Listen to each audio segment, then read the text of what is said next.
Alur pendaftaran webinar implementasi kurikulum Merdeka.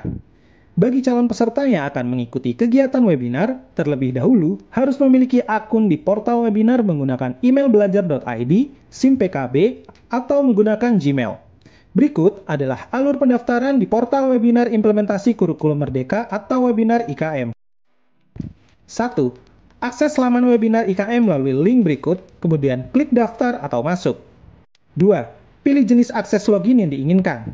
Apabila ingin login dengan akun Gmail, maka klik masuk dengan belajar.id atau dengan google.com. Kemudian, login dengan email yang akan digunakan sebagai akun portal webinar. Apabila ingin login dengan akun SIM PKB, maka klik akun SIM PKB, kemudian login menggunakan username dan password akun SIM PKB.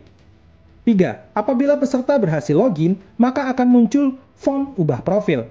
Isi dan lengkapi data pada form, kemudian klik simpan untuk menyimpan data. 4. Data profil yang berhasil disimpan akan muncul pada halaman dashboard. Berikut adalah alur untuk mendaftar kegiatan webinar IKM yang tersedia. 1. Setelah peserta berhasil login, akan muncul kolom daftar kegiatan webinar pada dashboard. Klik di sini untuk masuk ke menu kegiatan, dan halaman daftar kegiatan webinar akan muncul. 2. Klik preview pada kolom aksi untuk melihat poster webinar. 3. Klik daftar pada kolom aksi dan klik ya ikuti pada pop-up notifikasi untuk konfirmasi mengikuti webinar. 4. Apabila telah berhasil dikonfirmasi, maka status pada webinar akan berubah menjadi sudah mendaftar dan akan muncul fitur aksi kelola. Berikut adalah alur untuk mengikuti webinar IKM. 1. Klik kelola pada kolom aksi dan halaman kelola webinar akan muncul. 2. Fitur-fitur yang tersedia pada halaman kelola webinar antara lain link webinar, pretest, posttest, presensi dan evaluasi webinar, cetak materi dan cetak sertifikat. Fitur-fitur ini memiliki warna indikator sebagai berikut. Warna merah berarti belum memasuki jadwal yang ditentukan.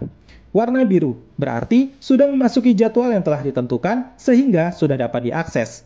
Warna hijau berarti sudah melewati jadwal yang ditentukan sehingga tidak dapat diakses lagi. 3. Peserta dapat mengklik URL Zoom klik di sini untuk mengikuti webinar melalui Zoom atau dapat mengklik klik di sini untuk mengikuti webinar melalui YouTube. 4. Peserta dapat mengerjakan soal pretest dan posttest dengan mengklik pretest atau posttest. Kemudian, tampilan instrumen pretest atau posttest akan muncul. Perhatikan setiap petunjuk dan pilih jawaban dengan memberi tanda checklist. Klik simpan jawaban untuk menyimpan data. 5. Peserta dapat mengisi survei evaluasi webinar sekaligus melakukan presensi kehadiran dalam webinar dengan mengklik presensi dan evaluasi webinar. Kemudian, tampilan survei dan presensi webinar akan muncul. Isi dan lengkapi form survei, lalu berikan tanda tangan kehadiran di akhir form. Klik simpan survei dan presensi untuk menyimpan data. 6. Peserta dapat mengunduh materi webinar dengan mengklik materi. 7. Peserta dapat mengunduh sertifikat webinar dengan mengklik cetak sertifikat.